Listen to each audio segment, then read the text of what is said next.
口感超级无敌扎实，这算是我目前吃过所有便利商店里面口感最扎实的一款面包。最重点就是像刚刚前面那一样，它的层次一样，非常厉害，非常分明，又厚，但是层次很分明。它这个酱啊是非常蒜味非常强，然后非常刷嘴的这种蒜味酱油，这超好吃的。就它是切这种切一半半条的。香肠比例有点偏小，跟它示意图比起来差有一点多，很像这个就是慈善雾涛便当的那个整体的味道跟感觉很像这个奋起湖的秘制双面便当。大家好，我是 Jesse。那我们这集的话就要介绍这期 Seven 新品的第2集。对，因为这集 Seven 新品也非常多，那我们就分2集，上一集是周子瑜的，那这一集的话是一些比较特别的，像是台铁便当跟一些 Seven 一些独家专卖就是新的口味的一些面包，那我们就一一帮大家介绍。那第一个我们要帮大家介绍的是最近也在网络上蛮红的，像这一系列的产品它有很多种。那第一个话它就是德国碱水乳酪面包，这个话就是 7-Eleven 限定贩售的，对，他们有跟可能这个面包公司去签约的。那它是德国碱水乳酪面包，那其实我也不知道为什么是德国碱水乳酪面包，不知道德国是不是这个面包很有名。我曾经有去过德国，但是也不知道这个面包是不是很有名，对，可能自己就是也没有在注意这些事情，但或许它真的超级有名，我们就帮大家试试看看。吃完这个德国碱水乳酪面包，我可以跟大家讲一下，我刚刚拿的这一系列面包啊，就是等一下我会介绍前3款面包，每一款面包都超级无敌重的，就是它其实它有一定的重量，蛮扎实的。但是呢，小心提醒一下大家，相对的这3款的面包热量相对也偏高，所以自己有在减脂或干嘛的，就稍微小心注意一下。对，那这个碱水面包啊，或者说它口感超级无敌扎实，这算是我目前吃过所有便利商店里面口感最扎实的一款面包。它扎实到有一点点，就是你再咬下去以后，面包还会有一点粘牙，面包会粘牙，不是什么肉会粘牙，是面包会有一点粘牙，就知道它到底有多扎实了。对，所以我觉得有点厉害，就是它虽然会有一点点粘牙，但是还是不影响到它扎实跟它那个很厉害的那个嚼劲，真的是太厉害了，超扎实。那基本上它比较属于无糖的面包啊，所以不用担心说过甜或怎样。加上它有一个蛮独特的面包的香气，可能就是因为这个独特碱水调和而成的风味，就像它包装上写的一样，我觉得蛮好吃的。然后乳酪的话也是非常浓稠，然后也是很扎实的乳酪，就是那种乳酪已经有点像是豆腐乳泥那种，就是一坨很扎实的那种。就是这一系列的面包，比我想象的还厉害。看起来只是一个平凡无奇、很普通的一个面包，但是吃起来比我想象中厉害很多。所以有遇到这个，因为这个我只能跟大家讲，超级难买。跑了大概7、8家 Seven 以上才可以买到，对，因为它在官网也有显示他们是区域限定，就这系列包装都是区域限定，所以如果你有机会，可能去哪里有看到这个的话，我觉得很建议买哦。它如果当午餐吃的话，其实是很够的哦。我觉得就是 CP 值很高，然后口味又很独特，口感极好，觉得还算蛮推荐的。第2个也是这一系列的香蒜奶油风味富士山面包，那这个话就是另外一种就是奶油面包了。它被我切一半，它是这样子，它就是一般面包店比较常见的，也是很大一颗哦。就这一系列的面包，我觉得都是超级大一颗的。这就是它这样子，对，它也是同系列这种类似马卡龙色系包装的。我们帮大家试试看看。这个系列面包，另外一个富士山奶油面包，有别于前面那个德国碱水面包。这个话它没有像刚刚前面这么夸张的扎实，它的话另外着重在它的层次做得非常厉害。就它第一个，它本来就已经很厚了，它大概就已经可能你有快要1个手掌厚了，这是因为被我咬了有压扁，所以当咬下去的时候，却可以咬到非常分明的层次感。所以我觉得它这个层次做法做得蛮屌的，就是做得蛮厉害的，就是它的层次的堆叠，然后还有它面包的味道，它这个香蒜面包也是非常好吃。外层的大蒜酱啊，不会让整个面包看起来湿湿黏黏的，反而是没什么光泽的感觉，但是吃起来味道却很重，然后很香。我觉得这是它蛮厉害的一个地方。然后它里面也有把一些酱料夹在这个面包的夹层里面，不是完全放在外面，它还有在里面有沾一点点，所以内外的口味还有层次感，我觉得都很明显。所以这个其实也蛮好吃的，对，它就是这个香蒜奶油富士山面包。它不是超重的那种大蒜味的大蒜面包，它是中下的大蒜味，但是我觉得还是很香，就是它属于比较偏点缀性质大蒜味的那种感觉，但是我觉得还是可以吃得出大蒜味很香的味道。不会像是那种很浓郁的大蒜味啊，因为有些大蒜面包真的是裹超级厚一层的大蒜酱，那个我反而没有特别爱。那这个反正我觉得还蛮对我的胃口哎，不知道为什么这个包装的我觉得都还不错，这个也可以推荐给大家。下一个的话也是刚刚那一系列的，这个是蜂蜜奶油风味的富士山面包，这就是前面那个大蒜面包的出的蜂蜜奶油面包，可以还没吃的时候可以给大家看一下。它其实虽然说很多的蜂蜜奶油面包它外层会裹比较多蜂蜜酱，你可以看一下它的光泽啊，其实它表面没什么光泽，它应该也是把蜂蜜奶油都把它可能均匀的涂抹在这个面包上，让它没有到很厚，但是应该味道也很香。因为用闻的也可以闻到淡淡的这个蜂蜜奶油的味道。那可以看一下内层的话，它也会有一点点颜色不同，那可能就是有一点蜂蜜奶油酱。我们帮大家试试看看。没错，就跟我们刚刚推测的一样，蜂蜜奶油它是用很平均的方式涂抹在表层，所以它看不到很多的那种酱的光泽。然后内里也有涂微微的一些蜂蜜奶油，所以你在吃到一半的时候，也可以吃到一些蜂蜜奶油的味道。然后最重点就是像刚刚前面那一样，它的层次一样，非常厉害，非常分明，又厚，但是层次很分明。然后在咬的其中，除了上层可以吃得到蜂蜜奶油味道，跟前面一样，然后内层也可以吃到。所以这个也是一个我觉得也很厉害的面包。刚刚前面那个大蒜面包跟这个奶油面包，它们就是属于同一系列的款式。那这两款的话，就是味道的差别，但我觉得都很推荐。两个都属于在这两个口味当中不算到很浓的那种口味，它都属于比偏中下、比较清淡的带到这些味道的。但是我觉得反而这样子我还蛮喜欢的，但不知道大家会不会喜欢这类型的面包，大家可以自己去评估看看。那这个的话，我也还蛮推荐的这个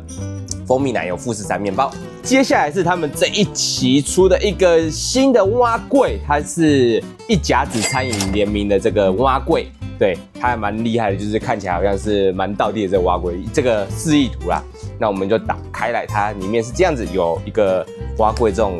标准的这种酱油膏，我们把它调制完成，它调制完成的这个酱料大概就变成这样子。我们帮大家试试看看。吃完这个蛙柜啊，我觉得这个蛙柜它有一个很厉害的地方，就是它那个精髓，就是那个酱料。它这个酱啊是非常蒜味非常强，然后非常刷嘴的这种蒜味酱油，这超好吃的。就是蛙柜的话，感觉就是要这种蒜味很强的这种酱油，那它就是表现得非常厉害。这个蛙柜啊，我觉得我一开始以为就是也是一个凑数的一个产品，结果这个酱跟这个蛙柜本身啊，其实评价蛮高的哦，我觉得算是分数很高的一个蛙柜。然后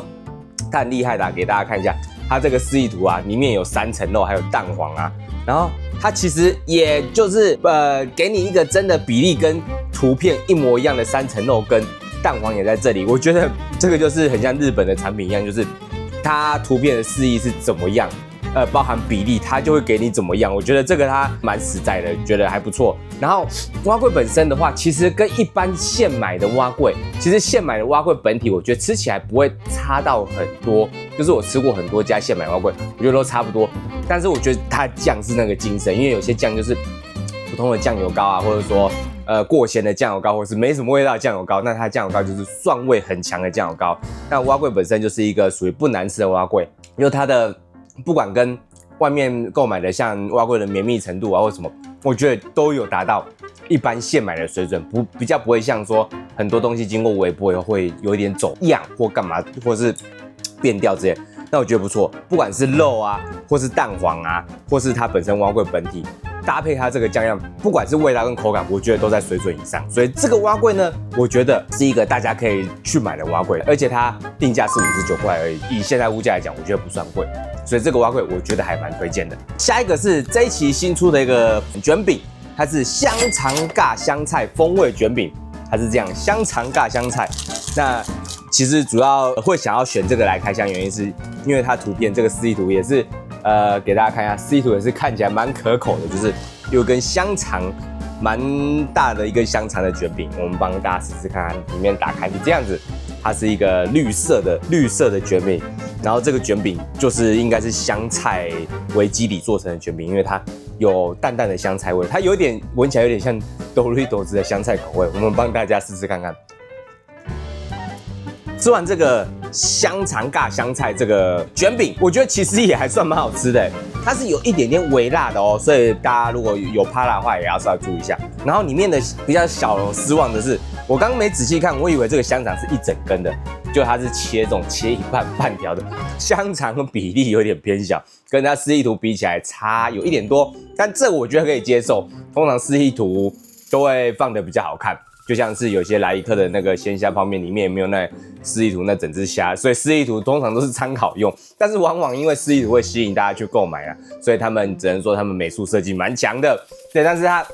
香肠比例跟它示意图比起来偏小，但是味道我觉得不错。那搭配这个香菜卷饼是我们一般少见的卷饼，因为一般的话都是原味卷饼啊，没有吃过这种香菜卷饼。但就像我说的，它有一点像 Doritos 的味道，然后加上这个卷饼，我觉得整体吃起来蛮新奇的，对，然后加上香肠本身的脆度跟味道是够的，也很好吃，所以其实整体搭配起来我觉得不错。然后除了香菜跟香肠，其他配料像蛋啊，还有花生粉，整体做的也都很到位，整体吃起来层次很丰富。味道也很调和，所以整体的味道跟口感还有层次，我觉得也是很棒的。对，只差别在香肠有一点偏小，但我觉得是推荐的，还不错，所以大家也可以去买这个香菜卷饼。最后就是我们这一集的两个大的重点，就是台铁的便当。对它的话，就是台铁做成这种握便当的感觉，就是小握便当。对，它就是分别是第一个是奋起湖的秘制双拼便当，它的话其实这次包装设计的，我觉得还蛮用心的。设计是这种插画风的这个包装，那我觉得很怀旧，很不错。然后里面的话是以这种海苔饭卷，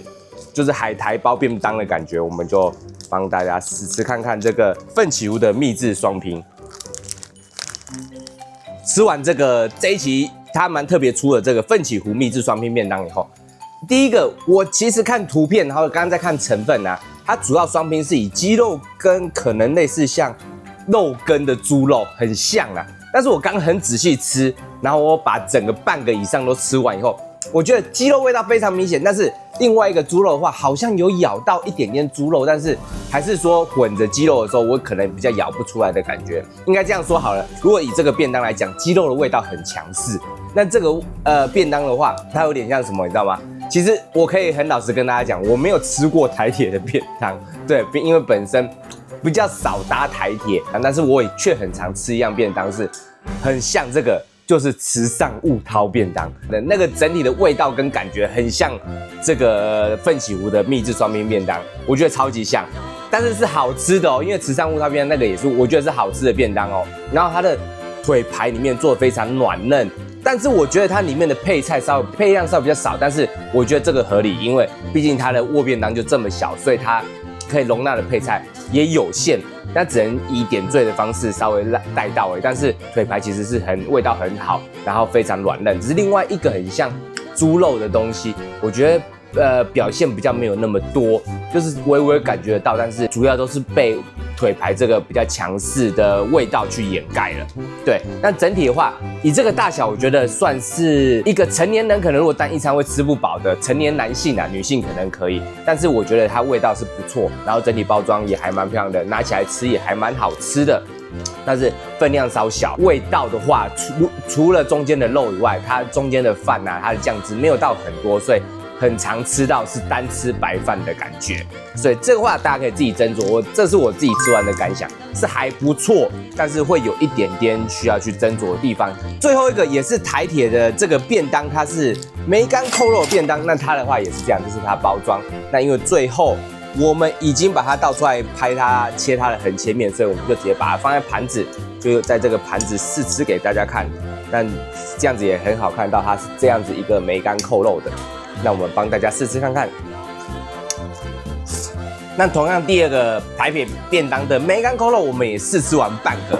对，然后这两个蛮特别的是，他们各有他们的优缺点。那我现在介绍这个的话，这个有别于上一个我刚刚说吃到很多白饭、酱汁很少的部分的这一点。那在梅干扣肉这个握便当的部分呢，它就不会，对，它的酱汁蛮多的。它的酱汁我觉得蛮刚好渗透到